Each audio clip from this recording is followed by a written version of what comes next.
Kembali bersama kami di Indonesia Bicara, kita masih membahas terkait bagaimana kontroversi terkait pembangunan di Pulau Rinca, di NTT terkait Komodo, karena kita tahu banyak sekali pro dan kontra.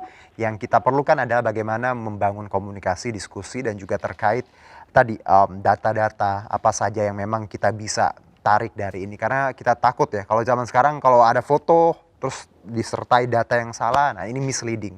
Kalau di awal saya sudah berbicara dengan wisatawan yang sempat 1 minggu sebelum, 1 minggu lalu ke sana, dan juga di segmen 2 saya berbincang dengan Dirjen SDM dan Ekosistem dari Kementerian Lingkungan Hidup, ada Pak Wiratno. Nah, di segmen ini saya akan berbincang dengan Komisi 4 DPR RI, Dapil NTT. Ini pas sekali ada Bang Ansi Lema di ujung Skype kita. Bang Ansi, selamat malam, apa kabar Bang? Selamat malam, saudaraku. Waalaikumsalam, langsung dari Labuan Bajo ya? Siap. Luar biasa. Gimana keadaan di sana, Bang? Baik-baik saja, luar biasa. Luar biasa ya. Panas pasti ya. Udaranya. Panas. Iya, bukan apa-apa. Bang Ansi, kita tahu pro dan kontra ya beberapa hari ini terkait Komodo. Anda sendiri sebagai wakil rakyat dari Dapil NTT, melihatnya seperti apa, Bang? Ya, yang pertama pertanyaan reflektif dan mendasar yang harus kita ajukan itu adalah mengapa Komodo bisa bertahan hidup hingga 4 jutaan tahun di Pulau Komodo dan tidak di pulau yang lain? Baik. Nah, itu harus menjadi pertanyaan buat kita semua. Saya kira jawabannya karena memang ekosistemnya terjaga secara baik, dan kemudian memang habitat dan ekosistemnya menyediakan sumber makanan yang melimpah buat Komodo, dan spirit dasarnya itu adalah tentu spirit alam dan spirit konservasi. Begitu. Betul. Karena itu kalau ditanyakan kepada saya, menurut saya pembangunan pariwisata di Taman Nasional Komodo itu harus berorientasi dan berbasis pada semangat konservasi. Dan sebagai anggota Komisi 4 yang juga bermitra dengan Kementerian Lingkungan Hidup dan Kehutanan, saya kira ini harus menjadi spirit dasar dari Komisi 4. Baik, kalau terkait dengan pembangunan, saya sebelum dengan Bang Ansi tadi sempat ngobrol juga ya dengan Pak Wiratno dari Kementerian LHK bahwa di sini semuanya apapun yang dibangun tadi di Pulau Rinca adalah terkait fasilitas pendukung seperti itu, dan hanya di satu titik di Lobuaya, dan itu pun tidak mengganggu kawasan lain, dan semuanya sudah diperhatikan detail terkait konservasi, penanganan Komodo. Nah, Anda melihat jawaban seperti ini, apakah memang pemerintah sebenarnya sudah mempertimbangkan semuanya, bukan dengan dalil bahwa semata-mata soal investasi ekonomi, meraup uang gitu? Ya, perlu ada kajian yang komprehensif ya terkait dengan itu. Minggu lalu saya baru pulang dari Lobuaya itu melihat di sana ada pembangunan di 2 kawasan di sana, dan memang ada pembongkaran yang dilakukan.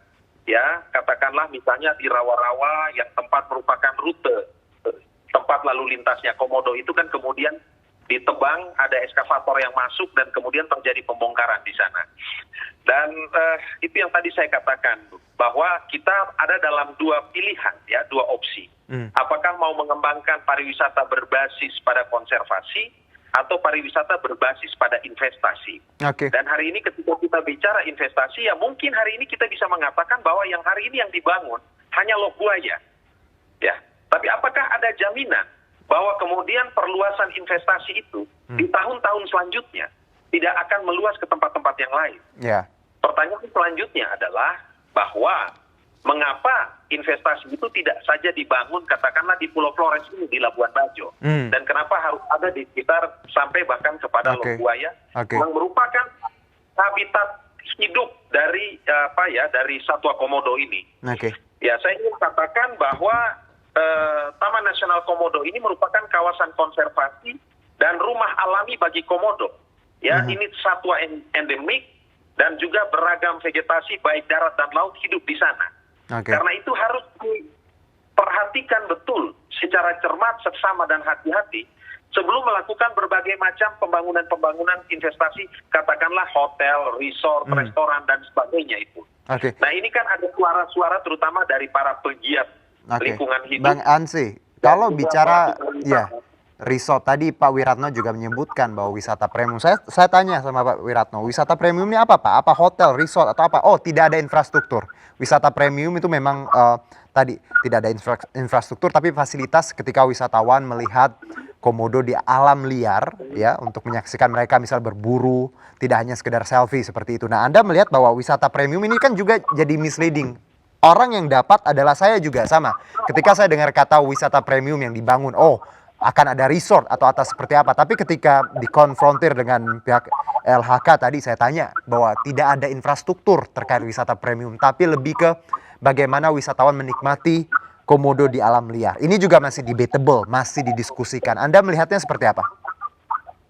Ya, yang saya pahami wisata super premium bahkan ya, bukan Oke, cuma ya premium. saya dengar juga itu. Oke, gimana Bang? Salah satu indikatornya itu adalah untuk masuk ke kawasan Pulau Komodo, itu wisatawan itu harus mengeluarkan uang sebesar 1.000 US dollar. Itu senilai dengan 14 juta rupiah.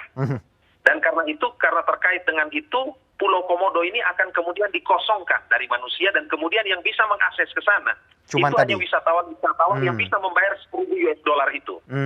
Nah, hari-hari ini sudah ada wacana, bahkan sudah disampaikan ke publik bahwa para pelaku UMKM yang biasanya beraktivitas di Pulau Komodo itu kemudian harus hanya bisa beraktivitas di Pulau Rinca kalau tidak salah di Lok Buaya. Nah, ini ada dampaknya juga bagi para pelaku UMKM, bagi para anggota masyarakat yang menggantungkan harapan hidupnya dari mata pencarian sebagai di sektor pariwisata.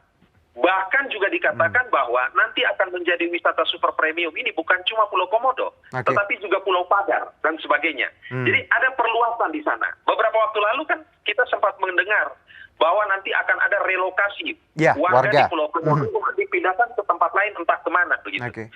Nah, inilah poin-poin yang juga menjadi pangkal diskusi kita atau diskursus kita yang belum sepenuhnya bisa dijawab oleh otoritas resmi negara ini. Baik. Karena kita tahu Pak, bicara Komodo ada warga lokal juga yang sudah puluhan tahun di sana yang kita harus pikirkan nasib mereka. Tidak semata-mata mau dibangun langsung mereka dipindahkan karena mereka manusia ya Pak ya. Ya, ini juga jadi harus concern. Taman Nasional Komodo itu ringkasnya, sederhananya harus kita pahami sebagai itu rumah bagi komodo. Ya, Taman Nasional Komodo itu bukan rumah bagi investor atau wisatawan. Ya, bangun saja investasi mau sampai 100 lantai itu di Labuan Bajo. Bang Ansy. Ya, wisatawan juga di Labuan Bajo. Jadi kalau kita mau katakan pariwisata atau pembangunan apapun yang mau dibangun itu harus memenuhi 3P. Yang pertama itu tentu people. Masyarakat sekitarnya harus mendapatkan manfaatnya. Yang kedua planet, ini menyangkut ekosistemnya, lingkungan hidup, habitatnya, ya kawasan, bagaimana konservasinya. Nah, yang berikut juga yang tidak kalah penting profit. Ya ini terkait dengan investasi oleh investor. Jadi investor mendapatkan profit, it's okay, tidak masalah. Tetapi jangan sampai masyarakat juga tidak mendapatkan benefit. Nah, ini kita perlu mencari titik keseimbangan di sana, begitu. People tadi saya setuju bahwa ada people, ada planet dan kalaupun bicara profit, win-win solution ya. Tidak hanya investor, masyarakat lokal dan tentunya nomor satu bukan investasi atau apa. Nomor satu tuh Komodo ya Bang Ansy ya.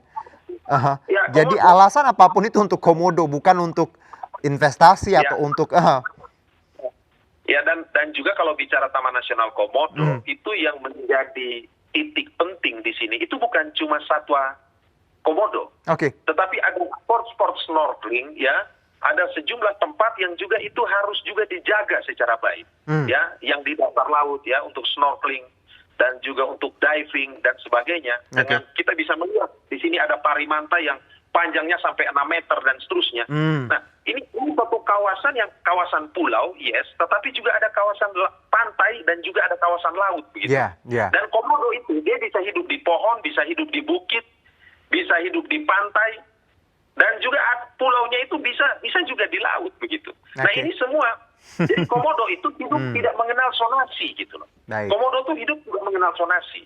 Jadi Komodo nggak bisa dibeton ya, Mas ya? There's no way ya. Kalau mau beton bangun aja lah di Labuan Bajo. Masih banyak Iya. sih. Or somewhere lah Iya. di Jawa ya. Jangan-jangan di Pulau Komodo. Bahwa ada tesis yang menyebutkan, Bang. Saya juga setuju bahwa kalaupun kita ingin concern untuk tadi pariwisata atau kenapa nggak dibangun di luar itu ya. Karena yang kita fokus adalah sains, bagaimana perkembangan Komodo. Jadi sudah puluhan tahun di situ tidak pernah dirubah. Jadi kalau dirubahnya untuk for the sake of money and ekonomi ya agak disayangkan gitu. Nah, Bang Ensi, sudah ada cara tidak? Kalau tadi kan dari LHK menyebutkan bahwa Kementerian LHK open for discussion. Anda sendiri sudah punya usaha apa untuk ya tadi ngobrol? Karena kita ingin diskusi yang adem dong terkait ini. Iya, kalau saya tuh dalam rapat kerja dengan Menteri LHK, Ibu Siti Nurbaya, termasuk dengan Pak Dirjen, Pak Wiratno, itu udah sejak dari awal saya jadi anggota DPR tuh saya sudah bicara. Saya bilang hati-hati loh. Oke. Bicara mengenai pengembangan pariwisata Taman Nasional Komodo. Bagi saya, spirit dasar Taman Nasional Komodo ini harus adalah konservasi.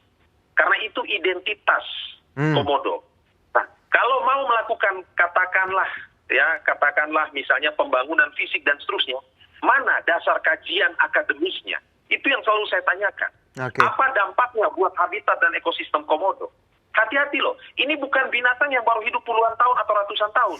Ini jutaan tahun. Betul. Ya, satu-satunya binatang purbakala yang masih tersisa. Dan Komodo itu identitas NTT, ya, lambang Provinsi Nusa Tenggara Timur itu Komodo. Oke. Nah, karena itu jangan main-main. Nah, jadi saya kemarin ke sana, saya melihat begitu ada aktivitas dan seterusnya, ya mungkin perlu juga dipertimbangkan. Jangan sampai juga membuat Komodo ini juga merasa ada satu hal-hal asing atau hal-hal baru yang masuk, kan begitu. Okay. Nah, memang sampai hari ini belum ada kajian atau studi yang betul-betul mendalam dan detail terkait dengan dampak atau pengaruh terhadap pembangunan bagi kehidupan Komodo. Baik. Kan begitu. Baik, Tapi kalau kita tanya kepada masyarakat sekitar yang sudah biasa hidup berdampingan dengan Komodo, mereka memiliki kearifan-kearifan lokal untuk bisa hidup berdampingan dan menjaga. Yang saya dengar juga ada Atamodo itu ya, Bang ya? Atamodo ya? Iya, saya baca juga kemarin. Luar biasa itu hubungannya. Aha. Hubungannya. Baik. Sekali. Bang Ansy, terima kasih atas insight-nya dan juga waktunya. Kita sama-sama ya. Saya poin terakhir. Silakan sedikit, Bang. Bahwa pengembangan Taman Nasional Komodo itu harus berbasis pada komunitas dan berorientasi pada konservasi. Baik. Jadi kepentingan komunitas itu maksudnya pelibatan pada masyarakat dan konservasi itu menjaga alam. Baik. Tentu tujuan ekonomis dan ekologis itu harus bisa berjalan secara beriringan. Nah, disitulah tantangan kita untuk bisa, katakanlah, menjembatani itu dan menemukan titik keseimbangan. Saya kira demikian. Oke, Bang Ansy terima kasih. Ya, sehat-sehat nanti insya Allah kalau kita ada waktu ketemu langsung di Labuan Bajo. Ya, kita lihat Komodo di alam liar. Semoga ada jawaban dari pemerintah terkait ini karena banyak sekali masukan untuk ya terkait Komodo ini. Terima kasih Bang Ansy.